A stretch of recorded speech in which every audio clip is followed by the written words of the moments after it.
Buenos días. En esta mañana académica de hoy, sábado 24 de octubre de 2020, doy gracias a la Junta Directiva del Capítulo Caribe de la Asociación Colombiana de Neurología por esta invitación. El tema a tratar hoy es el diagnóstico de la disautonomía. Para hablar de disautonomía nos debemos hacer una pregunta. ¿Será que existe una interrelación entre el eje cerebro-corazón? Durante décadas ha existido el centro del estudio del cerebro y el centro del estudio del corazón, una disputa entre cardiólogos y neurólogos, pero hoy existe una disciplina unida que es la neurocardiología, es el estudio de este binomio. Desde la historia de los tiempos de Galeno, él describió el sistema nervioso autónomo, él describió el glosofaringeo, el vago y el accesorio en el año 130-200 antes de Cristo. En el Renacimiento, el anatomista italiano Arcangelo Piccolomini marcó un hito, seccionó el nervio vago de un perro y el animal murió. Entonces se determinó la importancia vital del nervio vago en el corazón del perro. En 1865, en un congreso de cardiología, el doctor Claude Bernard dice esta frase: cuando el corazón es afectado, el cerebro reacciona. Y el estado del cerebro, a su vez, actúa a través del nervio neumogástrico sobre el corazón, de tal manera que ante cualquier excitación habrá mucha acción y reacción mutua entre los dos órganos importantes del organismo. Entonces, la neurocardiología se marcó un hito importante con el descubrimiento del propranolol, su antagonismo sobre los receptores beta adrenérgicos. Fue el británico James White Black, farmacólogo, y por esto recibió el premio Nobel en 1988. En la década de los 80 existía una definición de la neurocardiología como una interrelación entre la neurofisiología, la neurología y la neuroanatomía. Desde el punto de vista cardiológico, en ese momento solo estudiaban las arritmias cardíacas y esto fue evolucionando a través del tiempo.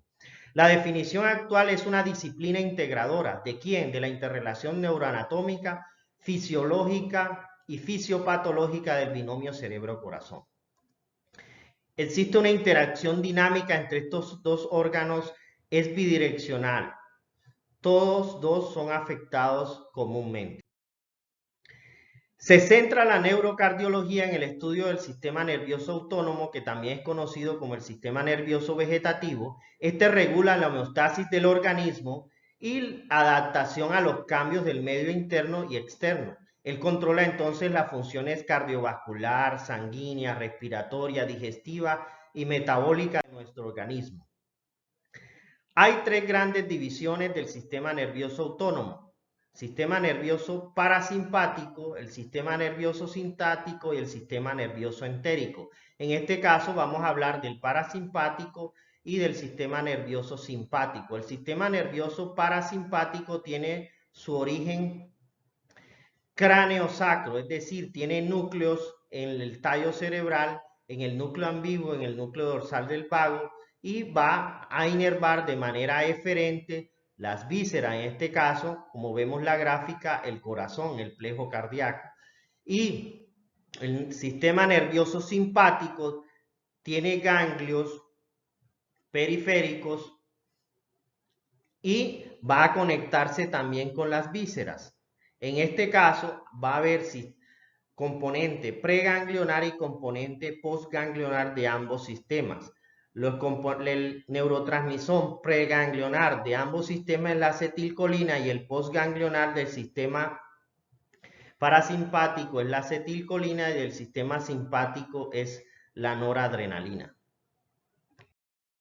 El sistema simpático entonces tendría 5 componentes, va a tener un componente paravertebral a través de cadenas ganglionares, va a tener un núcleo central en el asta lateral de la médula, que se encuentran las neuronas preganglionares, va a tener pequeños ramos comunicantes como los ramos comunicantes blancos y los ramos comunicantes grises, de acuerdo si es mielinizado es gris y si es amielínico es blanco, los ganglios intermedios prevertebrales y los nervios que se entienden desde el tronco simpático laterovertebral hasta los ganglios prevertebrales o el órgano efector.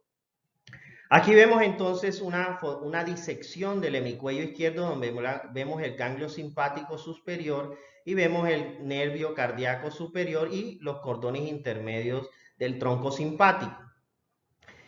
Aquí vemos la arteria carótida interna y la vena yugular interna. En este caso, los ganglios simpáticos superior, medio y el ganglio estrellado en la parte inferior hacen parte del sistema simpático, que el sistema simpático es tóraco-lumbar. Pero en la parte torácica se comunica con los ganglios simpáticos superior, medio e inferior. Aquí vemos entonces el ganglio cervical medio y vemos entonces el ganglio estrellado mucho más abajo. Esta es una disección en mi cuello derecho. Esta disección en mi cuello derecho, entonces vemos el ganglio estrellado y su comunicación con el ramo interganglionar que va a comunicarse con el segundo ganglio torácico. Aquí vemos entonces los segmentos torácicos de los ganglios simpáticos. Aquí vemos un ganglio simpático, vemos sus conexiones a través de los ramos comunicantes. Ahora hablemos del sistema nervioso parasimpático. Como dije, es cráneo sacro, va a tener neurones craneales a nivel del tallo cerebral, núcleo ambiguo y núcleo dorsal del vago. Sus neuronas postganglionares van a tener en los ganglios que van a estar en la periferia. O sea, va a tener una afección, una inervación periférica y estos llegan hasta el órgano efector. Las fibras parasimpáticas son cortas y las fibras simpáticas son largas, porque las parasimpáticas van a estar casi que cerca del órgano efector. Aquí vemos entonces la inervación cardíaca a través del nervio cardíaco parasimpático, que es rama del nervio vago izquierdo. Aquí vemos el plejo cardíaco mediastino. Y va a tener un componente aferente. Las líneas azules son del sistema nervioso parasimpático y las líneas verdes son del sistema nervioso simpático, que va a tener aferencia en la información desde las fibras viscerales. Aquí vemos en azul entonces las fibras viscerales cardíacas, las del intestino, las de las arterias periféricas, las de la vejiga urinaria. La pregunta entonces que nace es, ¿puedo evaluar el sistema nervioso autónomo? Claro que sí. ¿Cómo lo hago? Mediante pruebas neurofisiológicas que me evalúen el sistema cardiovascular y el sistema sudomotor. ¿En qué patología se ve afectada el sistema nervioso autónomo? En la diabetes, en la enfermedad de Parkinson, en los parkinsonismos como parálisis supranuclear progresiva, atrofia multisistémica, degeneración corticobasal y la demencia de cuerpos de Lewy, en el lupus eritematoso, en la demencia de Alzheimer, la falla autonómica primaria, el síncope vasovagal. Podemos usar estas pruebas.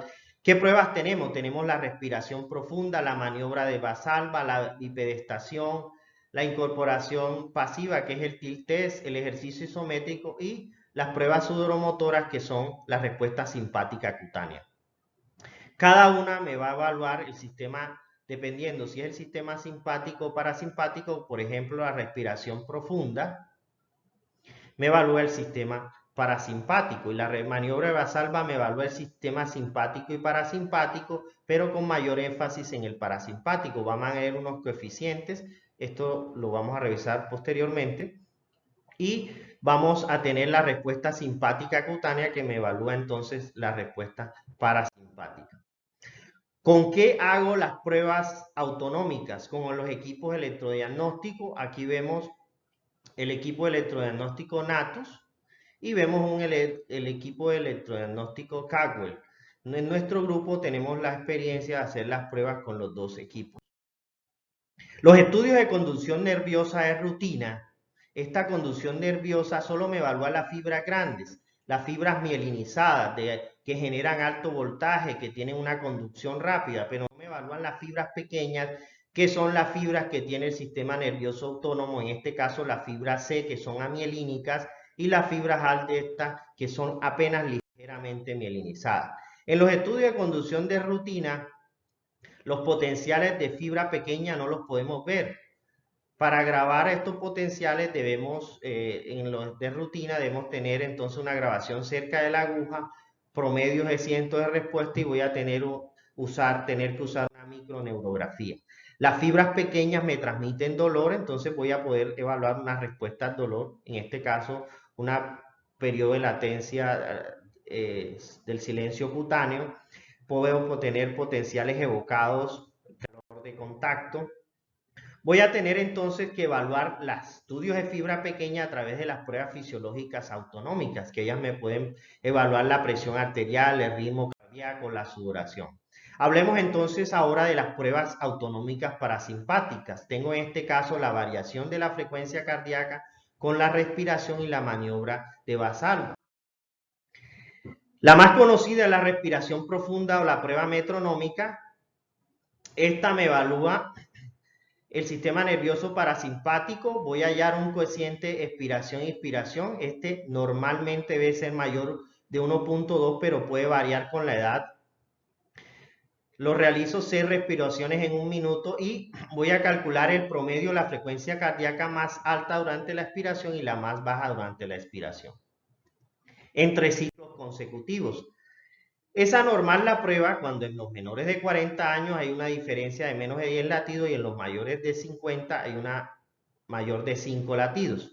El coeficiente expiración-expiración también disminuye con la edad, lo que comentaba. Entonces vamos a tener que ajustar esto a la edad.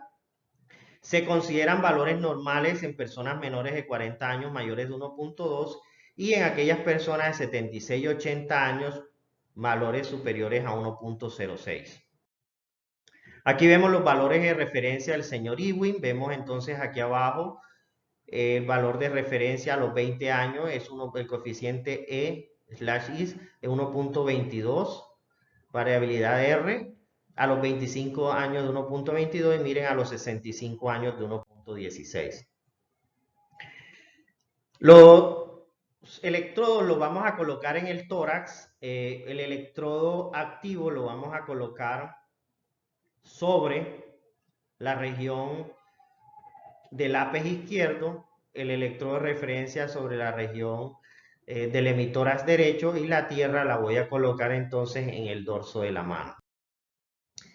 Estas son las RR que capta el equipo. Esta línea es la que capta, la que censa los RR, y aquí va el análisis de los RR. Van a ver una configuración por cada causa productora. Y vamos a tener entonces los filtros de alta, los filtros de baja, los barridos, los retrasos. La duración de la grabación debe ser de 60 segundos, un minuto. La variabilidad de la frecuencia cardíaca, voy a hallar entonces el RR más largo en la expiración, el RR más corto en la inspiración, y voy a hallar el radio, en este caso es 1.13. Aquí vemos cómo censa el equipo los RR, aquí los va analizando. En este caso hay 6 respiraciones en un minuto. Él analiza en este caso. Aquí vemos entonces una prueba, vemos el metrónomo. Este metrónomo nos sirve para que el paciente vaya sincronizado con la prueba. Para que nosotros también le podemos dar órdenes verbales al paciente para que inspire, expire. O sea, son 6 respiraciones en un minuto. Se aceptan hasta 8 respiraciones en un minuto. ¿Cómo calculo la variabilidad? La calcula por fórmulas. La relación máxima mínima, la covarianza 1, la covarianza 2, la diferencia sucesiva de la media cuadrática y el índice triangular. Esto no me voy a detener porque esto lo da automáticamente el equipo. Aquí vemos un ejemplo. Número 2 es el mayor intervalo RR 1100, el menor intervalo RR 900, me da la media, me da la desviación estándar de 62 y aquí me da el índice de 1.22, me da la covarianza y la media cuadrática de 91 milisegundos. Esto me lo da el equipo automáticamente. Yo puedo hacer una prueba inicialmente en reposo. Miren cómo son las respiraciones de reposo, un análisis de reposo. Y estos son los resultados que me da el equipo. Si ven la columna 2, aquí me da automáticamente la relación máximo-mínimo, me da las covarianzas, me da el RR máximo, mínimo en reposo, también en 6 respiraciones, y me da la frecuencia cardíaca máxima y mínima. Aquí vemos entonces cuando el paciente respira, la respiración profunda. Aquí vemos 6 respiraciones en un minuto. Esto gráfico nos sirve para ir evaluando si el paciente respira o no con profundidad. En una respiración normal de base vamos a ver esta línea, y en una respiración de 6 respiraciones podemos ver esto. Podemos aceptar hasta 8 respiraciones en un minuto. ¿Qué nos puede hacer variar el estudio? Aquí vemos unas extrasístoles. Esto nos puede hacer la variación del estudio, y estas extrasístoles el equipo me va a poder permitir eliminarlas. ¿Para qué? Para hacer un estudio de mejor calidad, porque me puede acortar o hacer muy largo los RR por latidos ectópicos. Siempre debemos hacernos una pregunta: ¿el paciente tiene una enfermedad cardíaca concomitante? Ahora hablemos un poco de la maniobra de Valsalva. La maniobra de Valsalva consiste en hacer Valsalva. Conectamos una boquilla a un manómetro. Este manómetro, el paciente debe insuflar, expirar mayor de 40 milímetros de mercurio. La maniobra la puedo repetir, tiene que ser reproducible, confiable. La puedo repetir de 2 a 5 minutos. Hay que captar el electrocardiograma y debo monitorizar la presión arterial. Aquí me va a evaluar entonces el sistema simpático y parasimpático, con mayor énfasis en el parasimpático. Voy a hallar el coeficiente Valsalva. El coeficiente Valsalva, al igual que el anterior, me lo va a dar entonces el equipo. Debe ser mayor de 1.2. Yo voy a tener en cuenta entonces la variación de la tensión arterial en la maniobra de Valsalva. Va a tener 4 fases. La fase 1 va a haber un aumento de la presión arterial con breve disminución de la frecuencia cardíaca a los 2 a 3 segundos iniciados. En la fase 2 va a haber un descenso inicial de la presión arterial, y al final un aumento de la presión arterial. En la fase 3 va a haber un descenso de la presión arterial y aumento de la frecuencia cardíaca. Esto ocurre 1 a 2 segundos tras finalizar el esfuerzo. Recuerden que el esfuerzo es de 15 a 30 segundos. Un aumento de la presión arterial en la fase 4 es sumamente significativo, y un descenso de la frecuencia cardíaca respecto a la fase 2. Entonces, cuando una maniobra basal baja normal, cuando haya ausencia de aumento de la presión arterial en la fase 4, cuando hay una caída de la presión arterial en la fase 2 mayor del 50%, hay un aumento de la frecuencia cardíaca en la fase 4 respecto a la fase 2, y hay que tener en cuenta que el rebote de la fase 4 disminuye con la edad. Aquí vemos entonces la maniobra de Valsalva, cómo hago el esfuerzo. Aquí vemos cómo capta los RR el equipo. Aquí vemos un ensayo, 2 ensayos, 3 pruebas. Aquí vemos entonces cómo estamos haciendo la maniobra de Valsalva. Aquí vemos cómo va captando los RR y los va analizando. Inmediatamente, automáticamente me va haciendo el índice de Valsalva.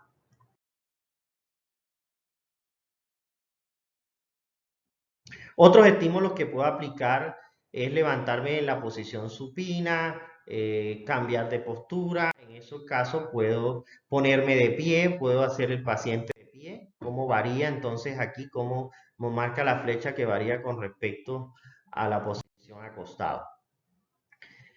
¿Qué pasa si lo hago de pie? Bueno, me va a dar una variación. Yo puedo acostar el paciente, puedo aplicar compresas frías también. Otra prueba que puedo realizar es la prueba sudoromotora, pero hay un equipo que hace la prueba sudoromotora específica. Es un equipo dedicado, pero requiere 1 a 2 horas y es costoso. Pero en el equipo de electrodiagnóstico podemos hacer la respuesta cutánea simpática con una prueba electrodérmica de las glándulas sudoríparas, un electrodo en la región palmar, otro electrodo en los dedos, y estimulo en la mano contralateral, y voy a obtener gráficas de este potencial. Voy a tener una configuración base del equipo en frecuencias, en ganancias, en barridos. de acuerdo a la casa productora del equipo. Aquí vemos cómo se produce el potencial, pero vemos que hay un fenómeno de habituación a medida que se va haciendo el potencial. Aquí vemos entonces que este primer potencial también es desencadenado otras modalidades del estímulo por olores, este es por tos. ¿Y cómo hago el reporte? Voy a tener en cuenta la latencia, la amplitud y la presencia o ausencia del estímulo. El uso clínico de las pruebas autonómicas en diabetes está muy estipulado. Este es un artículo de la Sociedad Uruguaya de Cardiología. El consenso de Toronto dice que una prueba cardiovagal anormal identifica un posible o precoz neuropatía autonómica cardiovascular. Si tengo dos, ya tengo el diagnóstico definido. Si tengo hipotensión y una prueba normal, se considera que tengo una neuropatía severa o avanzada. Si se detecta una progresión anormal en las pruebas, el pronóstico va a ser malo de estos pacientes. ¿A quién le debo hacer en los diabéticos en el momento del diagnóstico de la diabetes tipo 2? Cuando tiene 5 años de diabetes tipo 1, si están presentes síntomas como cuál, taquicardia de reposo, hipotensión ortostática, intervalo QT prolongado, o en el mapa me va a mostrar un patrón non-dipper o un dipping inverso. También la podemos usar en la enfermedad de Parkinson. Este fue mi trabajo final de máster de trastornos del movimiento, titulado Evaluación de la función autonómica en pacientes con enfermedad de Parkinson, variabilidad RR, cociente de Valsalva y respuesta a la presión arterial latido a latido durante la maniobra de Valsalva en Sincelejo Sucre. Esto fue realizado en el 2019. La muestra fue de 20 pacientes con enfermedad de Parkinson. No tuve en cuenta Parkinson inicial y Parkinson avanzado. Se incluyeron tanto Parkinson iniciales como Parkinson avanzados. En la variabilidad RR por la respiración profunda fue anormal en 5 pacientes. Miren, aparece el promedio del año de evolución es de 3.2, desde los 0.9 hasta los 6 años de evolución. Los resultados en la cociente de Valsalva fue anormal en un solo paciente. Fue un paciente que llevaba 7 años con enfermedad de Parkinson. La respuesta latido a latido, la presión arterial, en la fase 1 fue anormal en 4 pacientes, un promedio de 2 a 9 años de evolución de la enfermedad de Parkinson. La fase 2 fue anormal en un solo paciente. Este paciente llevaba un tiempo de evolución corto, 2 años. La fase 3 fue anormal en 4 pacientes, un promedio de 2 a 8 años. Y la fase 4, que es la fase más significativa, fue anormal en 5 pacientes, 3.8 años la media, de 1 a 7 años. Entonces puedo decir que la disfunción autonómica puede estar en la enfermedad de Parkinson temprana, la puedo determinar por las pruebas autonómicas, puede aumentar la afección cardiovascular y puede ser más incapacitante del paciente porque puede dar caídas, traumatismo y eventos vasculares. Se debe realizar un reconocimiento temprano de estas por el profesional para mejorar la calidad de vida. En conclusión, las pruebas autonómicas que mostré, entonces son pruebas que se pueden realizar con un equipo de diagnóstico, son relativamente fáciles y no invasivas, evaluar la función simpática y parasimpática, ya hay valores de referencia, puede ocurrir habituación por ejemplo, en la prueba sudoromotora, y la pregunta que siempre nos debemos hacer, ¿tiene el paciente una enfermedad cardíaca concomitante? Porque esto nos cambiaría los resultados. Muchas gracias.